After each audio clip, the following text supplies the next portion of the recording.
Hey guys, welcome to another amazing episode of talking about small little boats with Aliex. Today right here we got the one and only, the magnificent, super light, super useful, can take two. Isn't here by the way.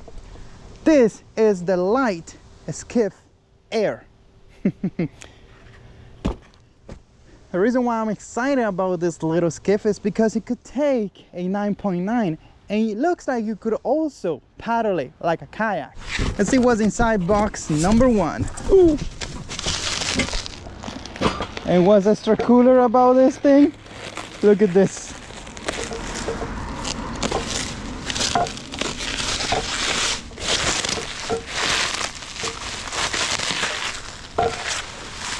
It has an actual standing bar with space to put electronics and stuff and rod holders. Now you may ask yourself, hey Alex, what the heck are you doing with air dinghies when you have a kayak channel?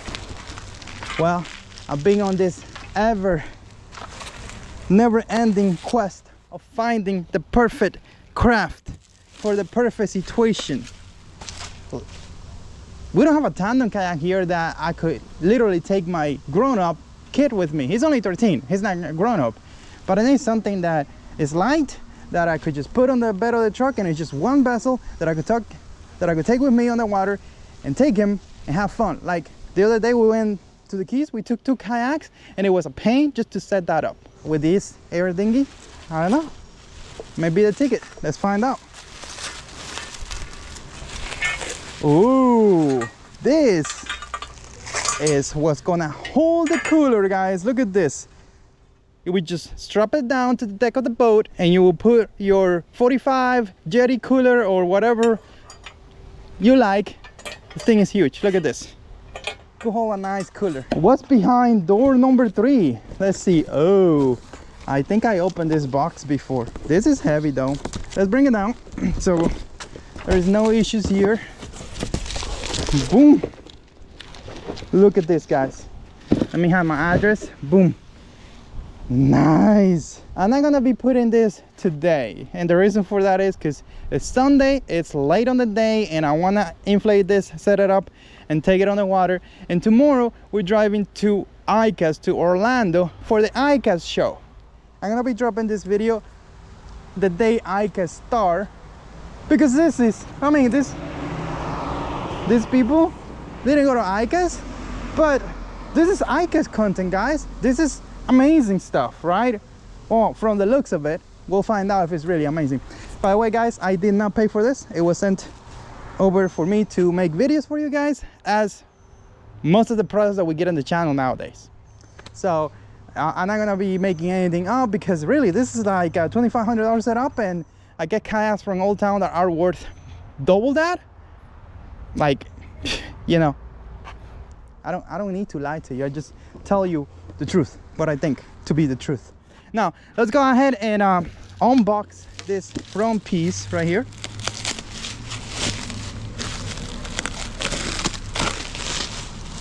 Wow, I mean, it looks bigger in person.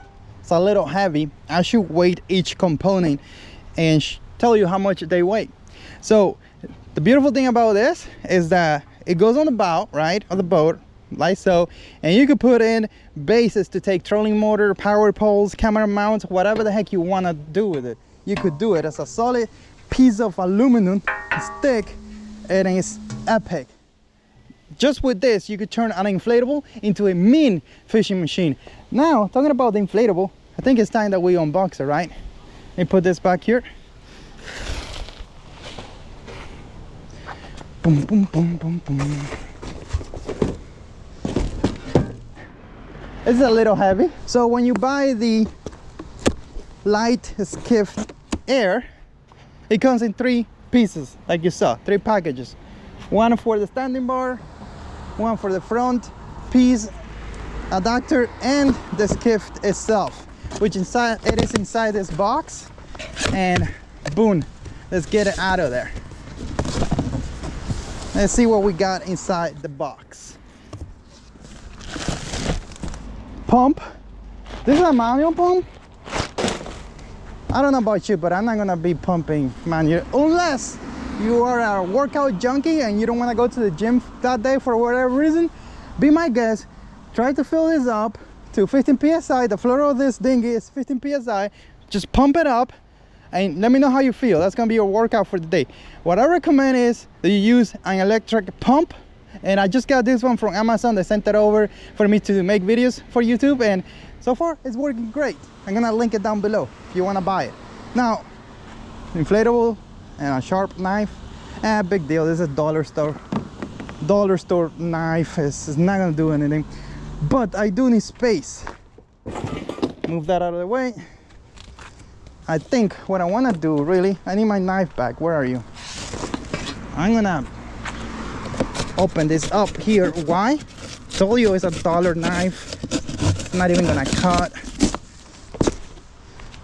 Because even though this thing has a thick rubber material thingy that allows you to pretty much run over sand with it, I don't want to destroy it on day one. Like, I don't want to put gouges and stuff on it. This is a seat bench, and it's just one of those slide through. You just slide it. You're gonna see the dinghy has little gunnel thingy that you could just slide this over. Yeah, I'm not a super technical guy, so I'm not gonna be calling things by their technical names. I'm just gonna call it for whatever name shows up in my head. All right, so let's go ahead.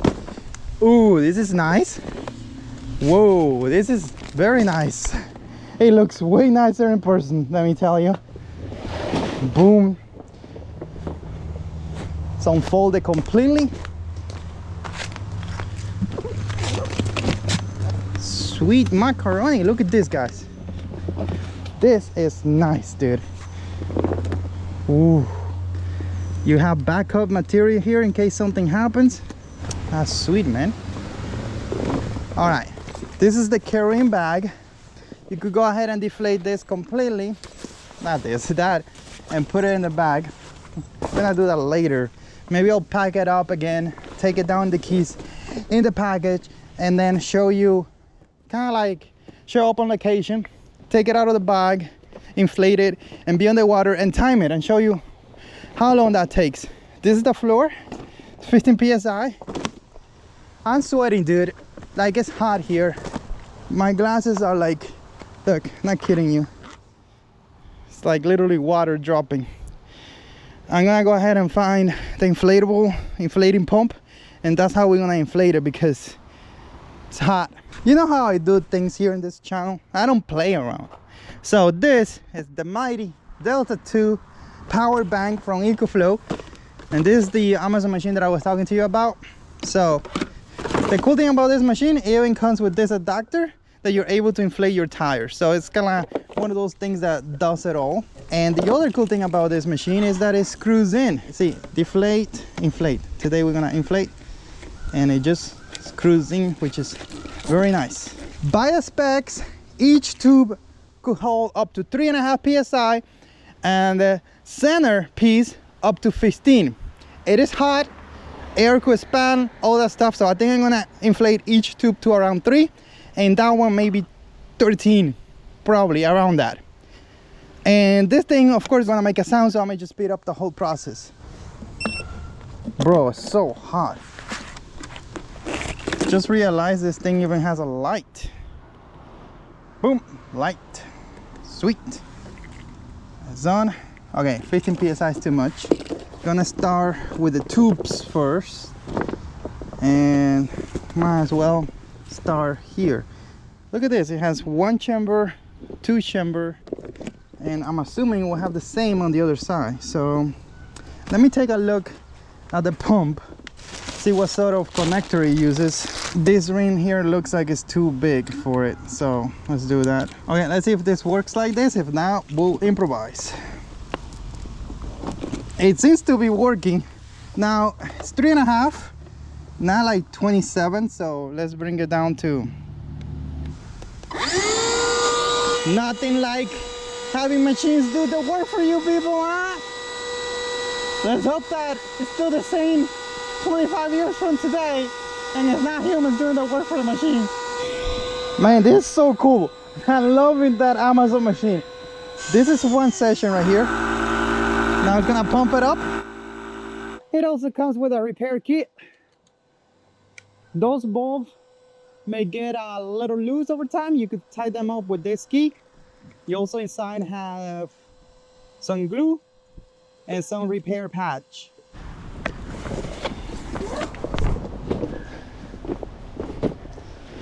Gonna see if I could just put it in like this and inflate it inside. If it's too much trouble, I'll give it a little bit of air so it could help me manage it, but I don't think I have to do that. I think I could just put it in like that.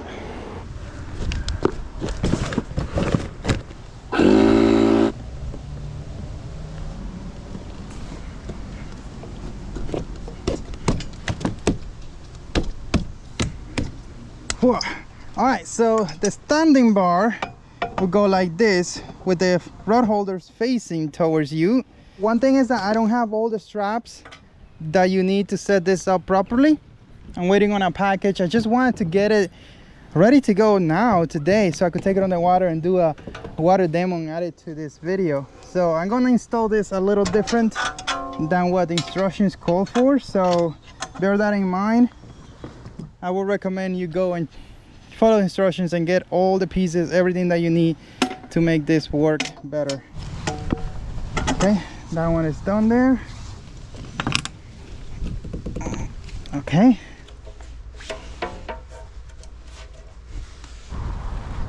Okay. Boom. You go in here. There's a few ways to mount this. I'm gonna put two straps here, then I'm gonna find another strap somewhere and I'm gonna strap it here as well in the middle. When YakGadget launched their magnificent, man, this surface here is really hot. Kayak bar car something. I thought it was the best thing ever made by aliens.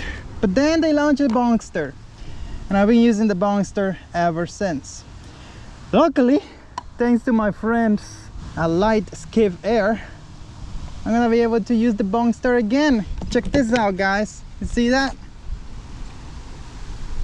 I'm gonna be able to put this crossbar like this and carry this boat to the water. Let's do this. Put it flat, close it. Put it flat, close it. Okay, we got that one there. Now let's do the second one. Let's put it like that. Move it back a little bit.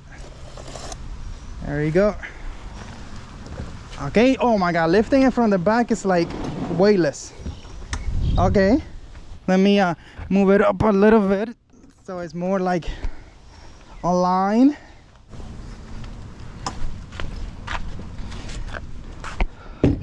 We had a minor accident because I didn't strap the cart and it fell off going through there. But if you strapped it, a little accident would have been no accident at all.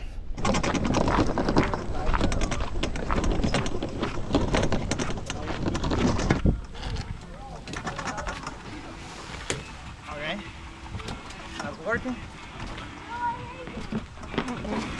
The technique is just push hard and it will get on the truck. The thing is that it has a rubber here, and you know rubber doesn't slide, so you gotta push.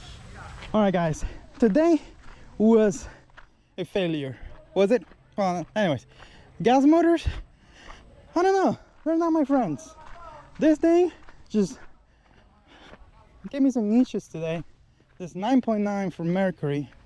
So last time I had it on the dinghy, it behaved amazingly. I don't know what happened to it today. The maybe it's the incline here. This shock keeps coming out, and then the motor goes over crazy and stops running. And then here, I mean, it's supposed to be start here and go reverse and go forward, but I don't know, there's something wrong here. It's not coordinating with that thing over there. Don't know what the problem is. Could be this. Oh, what is that? Like it. Oh, what? I don't know, something is not right here.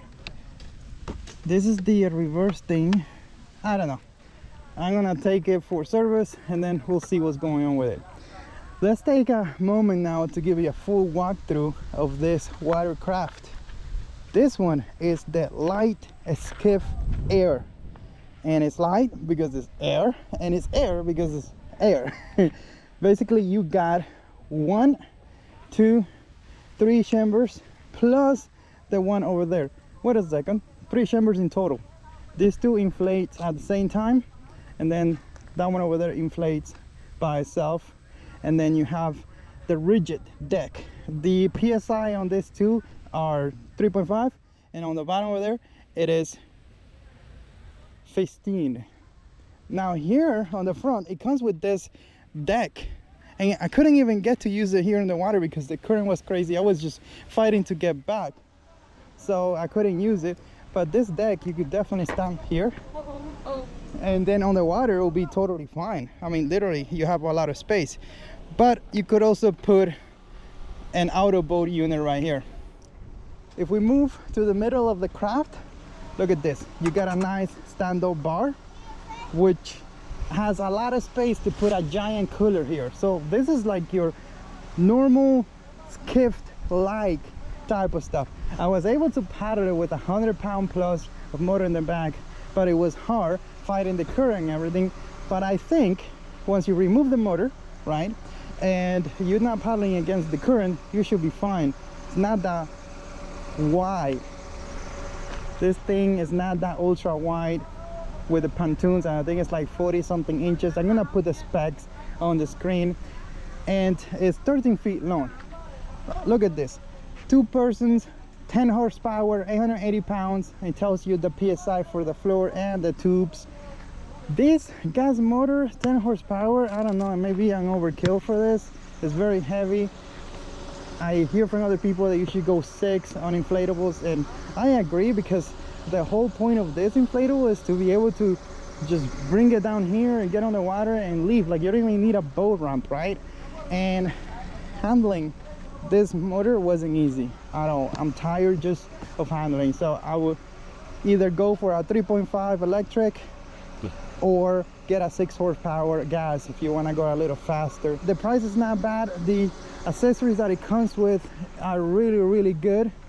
Look at this, it's kind of like, it has everything. You got the deck, you got the stand-up bar included in the price, you got the space to put your cooler, you got your seat here, the transom mount is already set up, you got rail blast accessories all over the place. If you already have rail blast accessories, it's a breeze. But you also have a lot of space here that you could put more accessories like yak attack and other stuff. You got tie downs everywhere here in the back, on the deck of the boat, to hold down your gas tank. It's right here, you see that? Then moving forward, more tie down for the coolers and stuff. And this part over here underneath could serve as a storage space, and you got more tie downs. We're gonna be doing a lot of videos with this air skiff light. Let me tell you, I'm gonna put auto boat here, and I'm gonna put the SI3 because it's too heavy, plus you guys know I don't like it that much. But the auto boat with a nice trolling motor right here in the front, it'll be fine. It's not gonna occupy a lot of space, and it's gonna be a lighter setup. And then on the back, I don't have a 6, definitely not using the 10 again, unless I know it's working really fine and I'm just gonna make a video. But I mean, the chances of that happening are rare. I'm just probably gonna get the 3.5 on it, the 3 horsepower that I have electric, and just use it like that. In the future, we'll see. I mean, maybe I woke up one morning, I go, let me use the gas motor. But it's just the hassle of getting this here. It wasn't nice. It was a lot of work, a lot of trouble for nothing. And it's not the fault of the dinghy, it is this thing. You know, like, you never know when those things are just gonna not work. At least the electric one, you could just, I mean, you know, if it turns on, right? It just runs, and you could do it. You could do a little dry test before you leave the house, and it's cleaner. It's not that heavy. Just a completely different setup. There are some accessories here that may not come with the boat once you buy it, though. You have to check the listing, make sure that what you're getting. So far, it didn't take me that long to set up. Well, it did, but the reason why it took me forever to set up is because I was dying in the heat. if it was a nice day out there, I would have a blast setting up. And one important thing is you should totally use an electric pump to inflate it, because otherwise it's like going to the gym basically. I like inflatables, and this thing does do what it's supposed to do so far. I mean, it was an easy setup. I could put it on the truck. And it was stable enough with this thing here and fighting current. The only thing pending that I haven't tested is really how fast can we go, and it depends on what you're putting on it. And the other thing I like to say is that I dragged it through over there. I dragged it everywhere so far, and I'm not worried about it because it has a hold, like a rubberized hold, that is very strong, and it's designed to take a beating. It has an extra layer of protection. So this thing is super cool. Oh, I didn't mention the elephant in the room. YakGadget bar car. I think that's the name. Finally remember the name. Look at that, guys. I was able to transport it with a YakGadget bar car. Isn't that cool? This is awesome, guys. Look at this. Look at that air skiff light. Oof. Oh, one important thing is, do not transport it with, if you put a heavy motor on the back, do not transport it with it, because you're gonna break it. Especially if you're going at speed, you're gonna break it. If you are on a trailer and the motor's secure and you want to take the chances, well, you know, that's really up to you. But if you're doing it, if you're transporting it on the bed of your truck, like I will be doing so like right now, because that's my truck coming in to pick me up, do not transport it with the motor on.